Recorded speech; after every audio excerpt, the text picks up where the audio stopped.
안녕하셨습니까? 원더풀 인생 후반전입니다. 우리나라의 재벌들의 못된 버릇들이 있는데 그중 하나가 자회사 간의 합병을 통한 장난질입니다. 잊혀질만 하면 합병한다는 발표가 나오네요.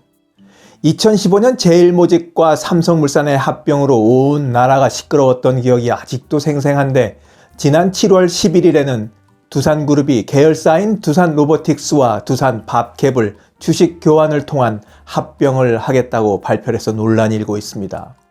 그래서 오늘은 두산 합병의 진실에 대한 이야기를 나눠볼까 합니다. 군더더기 싹 빼고 최대한 제가 쉽게 설명해 드리겠습니다. 두산그룹은 합병의 이유를 첫 번째, 스마트머신 부분 관련 계열사 간의 기술 교류와 업무 협력 강화. 두 번째로 양사 모두 장기적인 성장 전략의 일환으로 경영 합리화를 추진함과 동시에 이를 통하여 기업 가치 및 주주가치 제고를 목적으로 한다고 밝히고 있습니다. 주주가치 제고, 그러니까 주주에게 이익이 돌아갈 수 있도록 하겠다는 말씀이겠습니다. 어디 그런가 한번 보시자고요. 일단 두산로보틱스와 두산밥켓이 어떤 회사인지부터 살펴보는 게 필요하겠습니다. 두산로보틱스는 2015년에 설립돼서 2023년 10월에 상장된 새싹 기업입니다.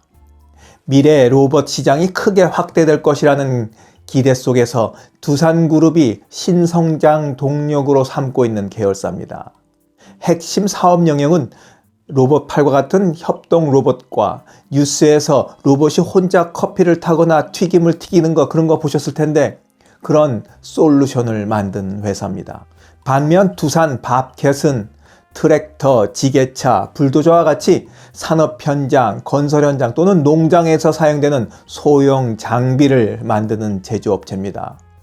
원래 미국 회사였던 것을 두산중공업이 5조 원을 주고 2007년에 샀습니다.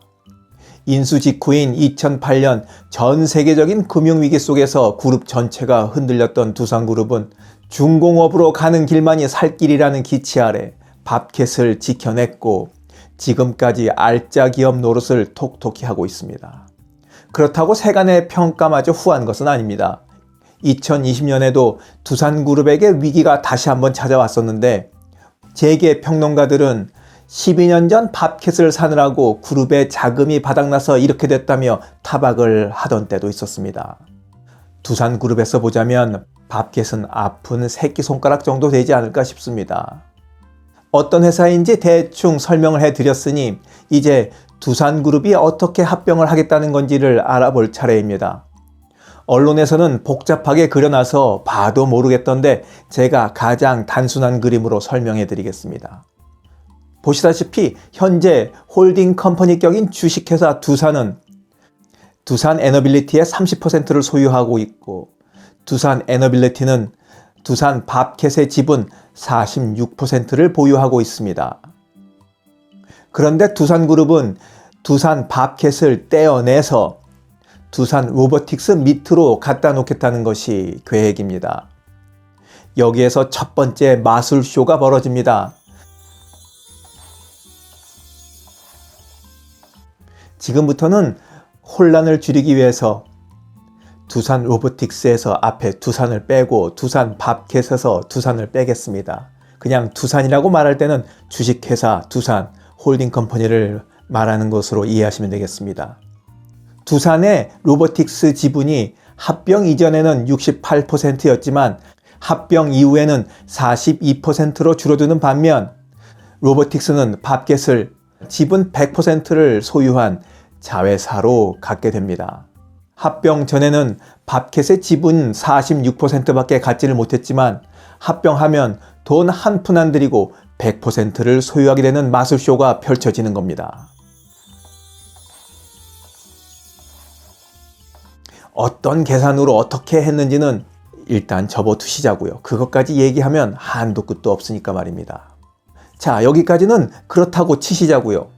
밥켓을 로보틱스의 자회사로 가져가려 할 때 제대로 주식가치만 인정해주면 아무런 문제가 없는 겁니다. 그래서 어떤 가격으로 합병할지가 중요하게 됩니다. 그러기 위해서는 두 회사 간의 규모를 좀 살펴봐야겠습니다. 2023년도 작년 기준으로 두산 밥캣은 매출액이 9조 8천억 원, 로보틱스는 530억 원입니다. 영업이익은 밥캣은 1조 4천억 원, 로보틱스는 마이너스 192억 원입니다. 손실을 보고 있는 거죠. 순자산은 밥캣은 6조 원, 로보틱스는 4천억 원대입니다. 그리고 PBR, 여러분도 아시다시피 PBR은 주가를 장부 가치로 나눈 비율입니다. 1보다 낮으면 주가가 저평가되어 있다. 1보다 높으면 고평가되어 있다는 뜻입니다. 이렇게 볼 때 밥캣은 0.87배로 저평가되어 있고 로보틱스는 12.6배로 고평가되어 있는 상태입니다. 건설기계 업종은 대체로 저평가되는 경향이 있고 로보틱스의 경우에는 미래가치를 인정받아서 고평가되었다고 하지만 이 정도면 고평가도 미친 고평가라고 봐야 되지 않을까 싶습니다. 이러다 보니 로보틱스의 시가총액이 매출액, 영업이익, 순자산 등 모든 항목에서 비교할 수조차 없을 정도로 엄청난 차이를 보이는 밥캣의 시가총액보다 많습니다. 대단하죠? 밥캣은 시가총액 4조 9천억 원, 로보틱스는 시가총액이 5조 4천억 원입니다. 두 시가총액이 5천억 차이가 나긴 하지만 얼추 비슷하니까 1대1로 주식 맞교환을 하면 될까요? 여러분들이 주주라면 어떤 비율로 주식 교환을 하면 만족하시겠습니까? 자, 주식을 잘 사고 파는 원칙이 뭔가요? 고평가된 주식을 팔고 저평가된 주식을 사서 이것이 또 쭉 올라가면 파는 겁니다. 주식 거래의 기본 중에 기본이죠. 두산 입장에서 보자면 주식 거래의 기본에 충실해서 고평가된 로보틱스의 지분과 저평가된 밥캣의 지분을 바꿀 수 있다면 당연히 큰 이득을 보게 됩니다. 여기서 두 번째 마술쇼가 펼쳐집니다. 보십시오.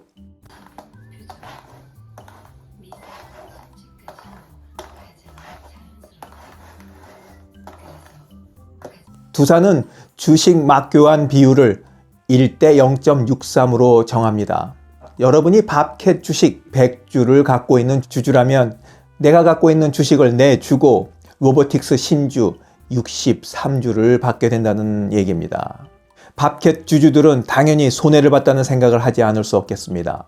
이렇게 해서 인적 분할이 이루어지면 두산은 합병 전에는 간접 지배를 통해 밥캣의 14% 지분을 갖고 있었는데 합병 후에는 이 지분율이 42%까지 올라가게 됩니다.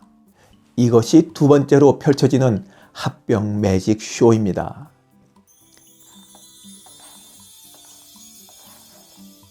이렇게 하면 어떤 이득이 생길까요? 지배력은 물론이거니와 엄청 많은 배당을 받을 수 있습니다. 전에는 전체 배당액의 14%밖에 못 가져왔다면 합병 후에는 전체 배당액의 무려 42%를 가져올 수 있게 되는 겁니다. 또 이게 끝이 아닙니다. 지금까지 밥캣은 배당에 굉장히 소극적이었습니다. 배당을 아주 짜게 줬습니다. 하지만 합병이 끝난 이후 순자산 6조 원 중에서 1조나 혹은 2조만 배당을 싹 해버리게 되면 두산은 엄청난 자금을 배당받게 되는 겁니다.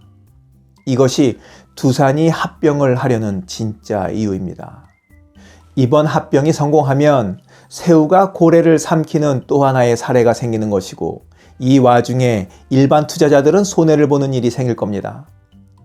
영상 초반 말씀드린 합병 목적 중에 주주가치 재고는 결국 재벌인 두산만 배를 불리는 것이 되는 거죠. 두산에 이어 SK그룹도 지금 SK이노베이션과 SKENS를 합병한다고 또 나섰습니다. 우리나라 재벌들의 장난질에 주식시장만 망가지고 있습니다. 이렇게 분탕질만 해대니 개인 투자자들이 한국 주식시장을 떠나 미국이나 일본으로 가는 것이 아니겠습니까? 장난질 그만 치시자고요. 지금까지 원더풀 인생 후반전이었습니다. 감사합니다. 하루를 충만하게 살아가는 좋은 사람들이 모여있는 곳이 있습니다. 바로 지난 3월 5일에 문을 연 실버들의 전성시대 네이버 카페입니다. 서로를 격려하고 응원해주는 넓은 마음과 나와 다른 생각을 지닌 사람까지 포용할 수 있는 열린 마음을 갖고 계시다면 실버들의 전성시대에 가입하시기 바랍니다. 댓글란 맨 위에 적어놓은 링크를 누르시면 가입할 수 있습니다. 아주 쉬워요.